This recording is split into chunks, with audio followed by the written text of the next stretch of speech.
আফসুস তোমাকে করতেই হবে, আজ কিংবা কাল। আজ চোখে পানি আসে নাই, হ্যাঁ, অপেক্ষা করো, তোমার চোখের পানি ঝরবেই,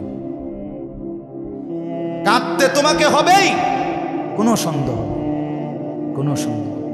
প্রতিটা মিথ্যা, প্রতিটা জিনা, প্রতিটা ব্যভিচার, যতবার নারীর ছবি, নর্তকীর নাচ, উলঙ্গপনা, অশ্লীল দৃশ্য, সারা রাত মোবাইলে জেগে উলঙ্গ ছবি দেখছো, নারীর কাছে জিন্দেগি শেষ করছো, জিনা, ব্যভিচার, অন্যায়, অশ্লীলতার, বেহায়াপনায়, হারাম রোজগারে জিন্দেগি কাটাইছো, যতগুলো হাসি দিছো, যতগুলো সুখ দেখছো দুনিয়াতে, এর প্রত্যেকটার বিনিময়ে অজস্র চোখের পানি, শুধু চোখের পানি না, চোখ থেকে রক্তের বন্যা বইবে, কোনো সন্দেহ। খেয়াল করেন কোরআনের আয়াত, প্রত্যেক পাপী নাফরমান, আল্লাহর বন্দিগি করে নাই, ওযু, নামাজ, রোজা, হজ, জিকির, তেলাওয়াত কিছুই করে নাই, হালাল উপার্জন করে নাই, আল্লাহর নাফরমানির মধ্যেই জিন্দেগি কাটাইছে। গান, বাদ্য, নাচ, জিনা, ব্যভিচার, মদ, জুয়া, সুদ, ঘুষ, অশ্লীলতা, বেহায়াপনা, এই নাফরমানির মধ্যে জিন্দেগি কাটাইছে। আল্লাহ তাআলা বলেন, এমন প্রতিটা নাফরমান যখন তার মৃত্যুর সময় আসবে, মালাকুল মউত আজরাইল যখন তার সামনে আসবে, দাঁড়াবে রুহু কবজ করার জন্য, আল্লাহ তাআলা নিজে বলেন, ক্বালা রব্বিরজিউন। প্রত্যেক নাফরমান পাপী তখন আল্লাহকে বলবে, আল্লাহ আমাকে কিছু সময়ের জন্য দুনিয়ায় ফেরত দেন, দুনিয়ায় থাকতে দেন। কেন? আল্লাহ জিজ্ঞেস করবেন কেন? তো নাফরমান বলবে, লাআল্লি আ'মালু সালিহান ফীমা তারাকতু। আল্লাহ, যেই আমল, যেই ইবাদত, যেই বন্দিগি ছেড়ে দিছি, এবার যদি একটু সুযোগ দেন, তাহলে আপনি যদি আমার একটু সুযোগ দেন, মালাকুল মউতকে সরায় নেন, আমারে দুনিয়ায় আর কয়টা দিন থাকতে দেন, আমি সবগুলো নেক আমল এবার সুযোগ পাইলে 100 করব। আল্লাহ তাআলা সাথে সাথে বলবেন, কাল্লা কাল্লা ইন্নাহা কালিমাতুন হুয়া কাইলুহা। কাল্লা, কখনোই না বেঈমান, কখনোই বেঈমান আর কোনোদিন দুনিয়ায় ফেরত যেতে পারবি না, আর কোনোদিন। মালাকুল মউতকে দেখে ভালো হইতে চাচ্ছ?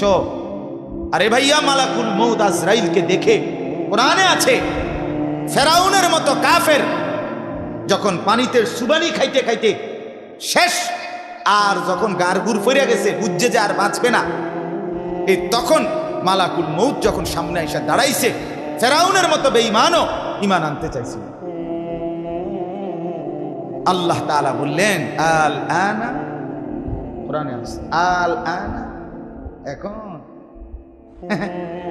চান্দু, এখন আজরাইলরে দেখা এখন ভালো হইতে চাচ্ছ? না না, কবরে গিয়েও শত শতবার বলবে, হাসরের ময়দানে দাঁড়িয়েও বলবে, হাসরের মাঠেও বলবে, আল্লাহ একটু সুযোগ দেন, একটু সুযোগ দেন, একটু সুযোগ দেন, একটু সুযোগ দেন। আল্লাহর কসম, এবার আসেন, কোরআনে আছে, জাহান্নামের মধ্যে যখন নিক্ষিপ্ত হবে, জাহান্নামের ভীষণ আগুনের মধ্যে নাফরমান তখনও আল্লাহর কাছে চাইবে, রব্বানা আখরিজনা না'মাল সালিহান। আল্লাহ, জাহান্নামের এই ভীষণ আযাব থেকে আমাকে একটু বাঁচান, আমাকে একটু বের করেন, আমাকে একটু দুনিয়ায় যেতে দেন, না'মাল সালিহান, আমি সবগুলো নেক আমল এবার যেতে পারলে করব। আল্লাহ তাআলা বলবে, না না, আওয়ালাম নুআম্মিরকুম মা ইয়াতাযাক্কারু ফীহি মান তাযাক্কারা। আমার বান্দা, যেতটুকু হায়াত দিলে নেক আমল করা যায়, যেতটুকু হায়াত দিলে জান্নাতে যাওয়া যায়, এদ্দুর হায়াত দিয়েই আমি তোমার এই দুনিয়া থেকে কবরে আনছি, কবরে এনেছি। আমি ওই পরিমাণ সুযোগ দিছি, ওই পরিমাণ সুযোগ দিয়েই তোমাকে আমি কবরে এনেছি। কথা বুঝছেন? যাকে আমি সুযোগ দেই নাই, তাকে আমি জাহান্নামও দেই। তার মানে কোন নাবালেগ বাচ্চাকে আল্লাহ তাআলা জাহান্নামে দিবেন। 8 বছরের বাচ্চা, 10 বছরের বাচ্চা, 6 বছরের বাচ্চা, 11 বছরের বাচ্চা, 12 বছরের বাচ্চা যত দুষ্টামি করুক, তারে আল্লাহ তাআলা জাহান্নাম দিবে না। জাহান্নাম হিসাব ওই দিন থেকে, বালেগ হয়েছে যেদিন থেকে গোসল ফরজ হয়েছে ছেলের, পুরুষের, যেদিন থেকে কোনো মেয়ের মাসিক ঋতুস্রাব শুরু হয়েছে, ঠিক ওই মিনিট থেকে হিসাব শুরু। এরপর থেকে বাঁচছে যতদিন, হিসাব হবে তত। কথা বোঝেন না? এতটুকু। এর আগে যাকে আল্লাহ মৃত্যু দিছে তারে আল্লাহ তাআলা জাহান্নাম দিবে। আল্লাহ তাআলা বলেন, জেদ্দুর হায়াত দিলে নেক আমল করা যায়, বন্দিগি করা যেত, অদ্দুর হায়াত দিয়েই, সুযোগ দিয়েই আমি তোমাকে কবরে এনেছি, তুমি গুরুত্ব দাও নাই, এই জন্য আজ জাহান্নামে আসলা, আরেকবার ফেরত যাওয়ার কোনো সুযোগ নেই। এই জন্য প্রিয় ভাই আমার, বাপ আমার, আমরা প্রত্যেকেই শুধু সামনে কুরবানি, বিষয় শুধু এটা নিয়ে না, বিষয় আমাদের পুরা জিন্দিগি নিয়ে। আমাদের এই কথা, আমাদের এই বয়ান, আমাদের এই বলা, আপনাদেরকে কথা মনে করাই দেওয়া, আপনারা মুসলমান। আপনারা যারা ভিতরে বসছেন, যে কয়জন জওয়ান ছেলে বসছো ভাই, আপনাদেরকে বলি ভাই, সবাই মনে মনে একবার ইনসাফের সাথে আল্লাহকে সাক্ষী রেখে মনটা দিয়া একটাবার ভাবেন, আপনি মুসলমান, আপনি আল্লাহর বান্দা, আপনি প্রিয় নবী সাল্লাল্লাহু আলাইহি ওয়াসাল্লামের উম্মত। এবার আপনি ভাবেন আল্লাহ এবং তার রাসূলের কি কি হুকুম আপনার মধ্যে আছে আর কি কি নাই, কি কি নাই, ইনসাফের সাথে বলেন, নিজের মনকে নিজে প্রশ্ন করেন। আল্লাহর নবী সাল্লাল্লাহু আলাইহি ওয়াসাল্লাম বলছেন, ইস্তাফতি কলবা, নবীর হাদিস, আমার উম্মত তুমি তোমার অন্তরকে প্রশ্ন করো, তোমার অন্তরকে তুমি জিজ্ঞাসা করো, তোমার দিল কি বলে, তোমার দিল কি বলে, তোমার অন্তর কি বলে, দিল কি বলে। এজন্য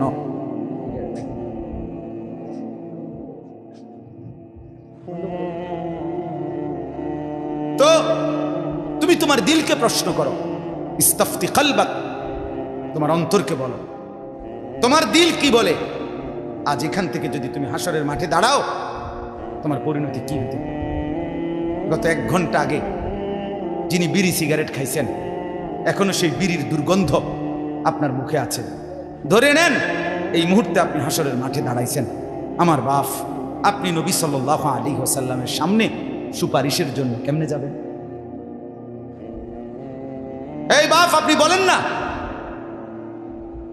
কেমনে যাবেন? কিভাবে হাউজে কাউসারের পানির জন্য আপনি যাবেন কিভাবে? নবী সাল্লাল্লাহু আলাইহি ওয়াসাল্লাম বলবেন, উম্মত তুমি জানো না, আমি পেঁয়াজের গন্ধ পর্যন্ত সইতে পারি না, আমি কাঁচা রসুনের গন্ধ সইতে পারি নাই। আমি নিষেধ করছি আমার উম্মত, আমার সাহাবীদেরকে পর্যন্ত, কাঁচা পেঁয়াজ, কাঁচা রসুন খেয়ে মসজিদে আইসো না, ফেরেশতা কষ্ট পায়, আল্লাহর বান্দা কষ্ট পায়। তুমি কি সেটা শোনো নাই? কেমনে তুমি এই দুর্গন্ধযুক্ত এই মুখ নিয়া আল্লাহর নবীর সামনে দাঁড়াবেন? বলেন, ইনসাফের সাথে বলেন। ভাবেন বাপ, এরকম একটা একটা করে ভাবেন। আজকের সারা দিনে যে কয়জন ভাই আপনারা 1 ওয়াক্ত নামাজ পড়লেন না, ফজর, জোহর, আসর, মাগরিব, এশা, এখন রাতের 11টার উপরে বাজে। আমার বাপ, আপনি বলেন তো, এই মুহূর্তে আপনি হাসরের ময়দানে যদি দাঁড়ান, আপনি কি বলবেন আল্লাহকে? আল্লাহ তাআলা জিজ্ঞেস করবে, বান্দা তোমার কি শরীর অসুস্থ, এই কারণে নামাজ পড়ো নাই? আপনি কি বলবেন? আল্লাহ, আমার খুব জ্বর, আমার সর্দি, আমার মাথা ব্যথা, আমার পেটের অসুখ। কি কারণ বলেন? এই ভাই, এই আপনারা বলেন না কেন আজকের দিনে কি কারণে নামাজ পড়েন? বলেন, কি বলবেন আল্লাহকে? মুসলমানের বাচ্চা, তুমি কি বলবা সেটা বলো, বলো আল্লাহকে কি বলবেন আপনি বলেন। ইয়া আইয়ুহাল ইনসানু মা গাররাকা বিরাব্বিকাল কারীম। রব্বুল আলামিন বলে, হে মানুষ, আমার মতো দয়ালু মনিব থেকে কে তোমারে ভুলাইয়া দিল? এতটা মেহেরবান মাওলা আমি আল্লাহ, গোটা আসমান দিয়ে, জমিন দিয়ে, চাঁদ দিয়ে, সূর্য দিয়ে, কখনো রাত কখনো দিন, কখনো আলো কখনো অন্ধকার, কখনো রোদ কখনো বৃষ্টি, কখনো আলো কখনো বাতাস, কখনো সকাল কখনো দুপুর কখনো বিকাল, এত কিছু দিয়ে আমি রব্বুল আলামিন তোমাকে লালন করছি, পালন করছি। বান্দা, এমন দয়ালু মনিব থেকে কে তোমারে এর চাইতে বেশি প্রলোভন দিয়া ভুলায় দিল? কে বলেন? আল্লাহকে বাদ দিয়ে কার কাছে কি পেলেন? কথা বলেন না, বলে ভাই বলে, আল্লাহকে বাদ দিয়ে কারো কাছে কিছু বেশি কিছু পেয়েছেন? কেন আল্লাহকে? কেন? আল্লাযী খালাকাক, আল্লাহ বলেন আমি তো তোমাকে বানিয়েছি, ফাসাওয়াকা, আমি তো তোমার দেহের অঙ্গ প্রত্যঙ্গগুলো একটার সাথে আরেকটা আমি লাগাইছি। কে লাগাইছে? আল্লাহ। এই নাক, এই চোখ, এই হাত, এই পাও, খালাকতুহু বিয়াদিয়া। আল্লাহ তাআলা নিজে বলে, বান্দা আমি আমার নিজের কুদরতি হাত দিয়ে তোমাকে বানাইছি। আমার হাতে, আমার হাতে, আমার হাতে বানাইছি। তোর মাকে জিজ্ঞেস কর বেটা, মাকে, এই ছেলে নাফরমান সন্তান, বেনামাজি, বেশরম, বেহায়া, তুই জিজ্ঞাসা কর তোর মারে। তোর মা কোনোদিন জানে না তোর চোখ কোন দিন লাগাইছে, নাক কোন দিন লাগাইছে। তোর বাপ জানে না, তোর 14 গোষ্ঠী জানে না। আসমানের রব আল্লাহ বলে, বান্দা তোর মা ঘুমাইছে রাতে, আমি রাত গভীরে দিনের আলোতে 9.5 মাস টানা তোরে আমি নিজ হাতে বানাইছি। আমি বানাইছি বেঈমান, আমি বানাইছি, আমি বানাইছিলাম। আমি হাত লাগাইছি, আমি নাক লাগাইছি, আমি চোখ লাগাইছি, বিনিময়ে আমি বুঝি একটা সেজদা পাই না? নাফরমান এই চোখ আমি দিয়েছি। এই চোখে কত উলঙ্গ ছবি দেখলি, কত নাচ দেখলি, কত জিনা দেখলি, কত ব্যভিচার দেখলি, কত অশ্লীল দৃশ্য দেখলি বেঈমান। আল্লাহর কোরআন দেখলি না কেন? বলেন, কি জবাব দিবেন আল্লাহকে? এই মুসলমান, কিভাবে বলবেন? জিন্দিগি তামসা মনে করছেন? হ্যাঁ, জিন্দিগি মানে বনবিড়ি, জিন্দিগি মানে ফাঙ্গাস তেলাপিয়া, জিন্দিগি মানে ফুলকপি ফাতাকপি, জিন্দিগি মানে চা বিস্কিট, জিন্দিগি মানে গপসপ, জিন্দিগি মানে নাচ গান, জিন্দিগি মানে জিনা ব্যভিচার, জিন্দিগি মানে অশ্লীল ছবি, গান, বাদ্য। এই তো জীবন? এ তো জানোয়ারের জীবন, এ তো হাইওয়ানের জীবন, এ তো কুত্তার জীবন। রাস্তার ওই কুকুরও তো বেটা খায়, ঘুমায়, পেশাব পায়খানা করে। তো তোমার জীবনও যদি শুধু খানা, ঘুম আর পেশাব পায়খানা হয়, মেরে মোহতারাম, আমার ভাই, আমার বাপ, আমার বন্ধু, রাস্তার ওই কুকুরের সাথে তোমার পার্থক্য কি? তুমি দাঁড়াইয়া বলো, ভিডিও করুক, তুমি কও, বুঝাইয়া কও। বেনামাজিরা বলো, বেহায়ারা বলো, ওই জানোয়ারের সাথে তফাৎ কি? কথা বলেন, বলো না ভাই। এই জন্য আপনি বলবেন হয়তো, হুজুর আইয়া বইছি বালার লেগেনি আম রেডি করলেন। ভাই তুমি আসছো দেখেই বলছি। আল্লাহ আনাইছেন, আল্লাহই বসাইছেন। আল্লাহ যেন চেয়েছেন, বান্দা দেখ না আমার কথা শুনে জিন্দিগিটা বদলানো যায় কিনা। এই জন্য আল্লাহ আনছেন, আল্লাহই বসাইছেন। নিজের উপরে কদর করেন। সারা পৃথিবীর কোনো উপকার না করলেও নিজের ক্ষতি করেন। এত বোকা মানুষ হয় না রে ভাই।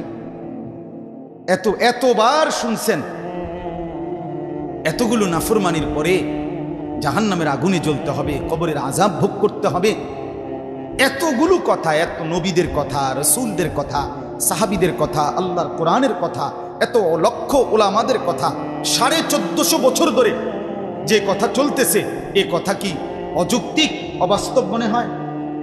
কথা বলেন না? তাইলে এতবার শুনবার পরে কেমনে প্রত্যাখ্যান করে? কেন একবারও, এই যে যুবক ভাইরা, বাবারা, আপনাদের কাছেও বলি, জীবনের এই লম্বা হায়াতে কেন একবারও মনে হলো না যে আমার রসুল সাল্লাল্লাহু আলাইহি ওয়াসাল্লাম, ওনার চুল মুবারক কেমন ছিল, ওনার চেহারা কেমন ছিল, কত জামা বদলাইলা, কত প্যান্ট বদলাইলেন, একবারও কেন ভাবলেন না আমার নবী সাল্লাল্লাহু আলাইহি ওয়াসাল্লাম কি পড়তেন? আপনি কেমনে নবীকে ভালোবাসেন, কিভাবে আল্লাহ নবী সাল্লাল্লাহু আলাইহি সাল্লামকে মহব্বত করেন বলেন না ভাই। জীবনে একবারও মনে হলো না, একবারও ভাবলেন না যে আমার নবী সাল্লাল্লাহু আলাইহি ওয়াসাল্লাম কিভাবে চুল রাখতেন? কেন মনে হলো না? কেন কেন দাড়ি কাটলেন? কেন এই শার্ট প্যান্ট এটাকেই জীবনের একমাত্র পোশাক বানায় নিলেন? রাসূলুল্লাহ সাল্লাল্লাহু আলাইহি ওয়াসাল্লামের কথা একবারও মনে হয় নাই? সাহাবায়ে কেরামের কথা একবারও মনে হয় নাই? আহা, আয় হায়,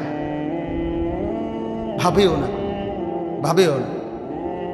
নির্দিষ্ট কিছু খাদ্য খাবার, জিলাপি, বিরিয়ানি, খিচুড়ি, হ্যাঁ, এটাই নবীর প্রেম না। আপনি আমার দলভুক্ত হইয়েন না। আপনারে আমি দলভুক্ত কোন, আমি না কোনো কর্মী বানানোর জন্য, সদস্য বানানোর জন্য আসি নাই, আমি কোনো ফর্ম নিয়ে আসি নাই। আপনি আমার দলভুক্ত হওয়ার দরকার নাই, কিন্তু আপনি ইনসাফের সাথে বলেন আল্লাহ নবী সাল্লাল্লাহু আলাইহি ওয়াসাল্লামের সাথে আমাদের সম্পর্ক জিলাপি, বিরিয়ানি আর খিচুড়ির মাধ্যমে নাকি ইত্তেবা, অনুসরণের মাধ্যমে? বলেন না। তো সেটা কখন শুরু করবেন? আগামী কোন বছর থেকে আপনি মেসওয়াক শুরু করবেন? এই মেসওয়াক করা কোন বছর থেকে শুরু করবেন আমারে বলেন। আল্লাহ নবী সাল্লাল্লাহু আলাইহি ওয়াসাল্লাম যেদিন ইন্তেকাল করে রবিউল আউয়াল মাসে সোমবার, আল্লাহর কসম, রব্বে কাবার কসম, বুখারী শরীফের হাদিস, নবীজির শেষ আমল এই পৃথিবী থেকে যাওয়ার সময় ইন্তেকালের পূর্ব মুহূর্তে নবী শেষ যেই কাজটা করতে করতে বিদায় নিছেন সেটা হলো নবী মিসওয়াক করছেন। বুখারীর হাদিস। কিরে ভাই, আমি ভাগাভাগি ফাটাফাটি বলার দরকার কি আমার? আমনে আমনের জায়গা থেকে আমল করেন না। আমনে আমার ফিসাবের মুরিদনের দরকার নেই। কথা বুঝেন নাই? আমনে আমার কাছে মুরিদনের দরকার নেই। আপনি আমনের জায়গাতে থাকেন, কিন্তু আপনি আগে এটা বলেন রাসূলুল্লাহ সাল্লাল্লাহু আলাইহি ওয়াসাল্লামের সুন্নাত কখন থেকে আমল করবেন, এটা বলেন। শুনুন, কোন দিন বলবেন? নবী সাল্লাল্লাহু আলাইহি ওয়াসাল্লাম মৃত্যু পর্যন্ত মিসওয়াক করছেন। নবী সাল্লাল্লাহু আলাইহি ওয়াসাল্লাম আজীবন দস্তরখানে সমান জায়গা বিছিয়ে খানা খাইছেন। সেটা আপনি কোন দিন? আপনি ডাইনিং টেবিল আর চেয়ার থেকে নামবেন কোন দিন বলেন? কোন দিন শুরু করবেন? এই জন্য দয়া করে বাপ, প্রত্যেকের কাছে বলতে চাই এ কথা। আল্লাহ নবী সাল্লাল্লাহু আলাইহি সাল্লামের চুল মুবারকের মতো চুল রাখবেন কোন দিন? নবী সাল্লাল্লাহু আলাইহি সাল্লামের মতো চেহারা বানাবেন কোন দিন? নবী সাল্লাল্লাহু আলাইহি সাল্লামের মতো পোশাক, সাহাবীদের মতো পোশাক পরবেন কোন দিন? নবী সাল্লাল্লাহু আলাইহি সাল্লাম যেভাবে ঘুমাতেন সেই ঘুমাবেন কোন দিন? নবী সাল্লাল্লাহু আলাইহি ওয়াসাল্লাম যেভাবে স্ত্রী ছেলে মেয়ের সাথে সংসার করতেন সেটা করবেন কোন দিন? নবী সাল্লাল্লাহু আলাইহি সাল্লাম 5 ওয়াক্ত নামাজ পড়তেন, সেটা শুরু করবেন কোন দিন? নবী সাল্লাল্লাহু আলাইহি সাল্লামের স্ত্রী মেয়েরা শতভাগ পর্দা করতেন, সেটা আপনি শুরু করবেন কোন দিন? নবী সাল্লাল্লাহু আলাইহি সাল্লাম আজীবন হালাল খাইতেন, আপনি হালাল খাবেন কোন দিন? সুদ ছাড়বেন কোন দিন? ঘুষ ছাড়বেন কোন দিন? ওজনে কম দেওয়া ছাড়বেন কোন দিন? মিথ্যা বলা ছাড়বেন কোন দিন? নবী সাল্লাল্লাহু আলাইহি ওয়াসাল্লাম ভিন নারীর থেকে নিজেকে হেফাজত করতেন। আপনি নাচ দেখা, গান দেখা, সিনেমা দেখা, নর্তকী দেখা, নাটক দেখা, জিনা করা, ব্যভিচার করা, অসভ্যতা করা, এটা ছাড়বেন কোন দিন বলেন আমার? হ্যাঁ, নবীর ভালোবাসা মামুর বাড়ি, হ্যাঁ, আপনারা নানার বাড়ি আর মামুর বাড়ি,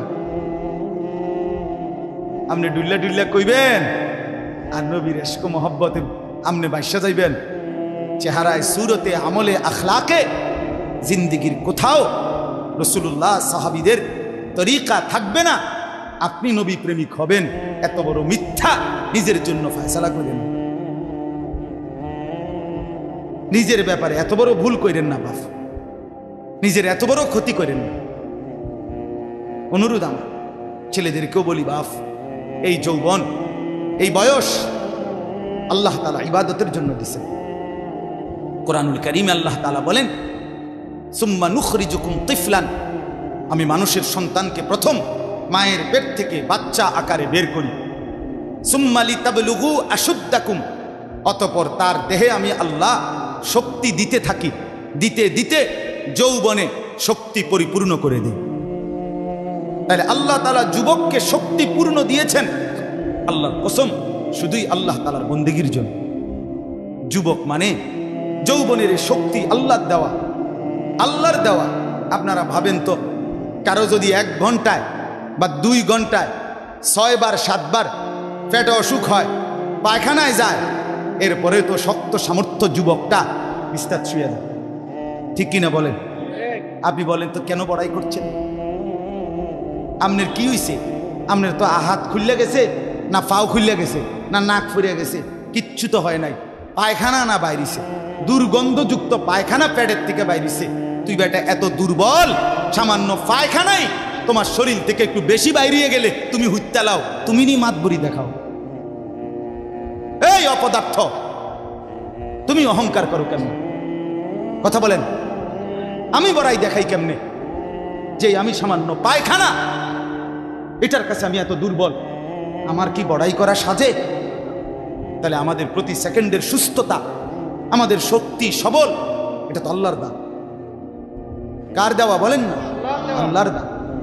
আল্লাহর দেওয়া সেই শক্তি, আল্লাহর দেওয়া সেই বল, আল্লাহর দেওয়া সেই সাহস, আল্লাহর দেওয়া সেই যৌবন। আমার ভাই কেন নাফরমানের মধ্যে ব্যয় করে? কেন?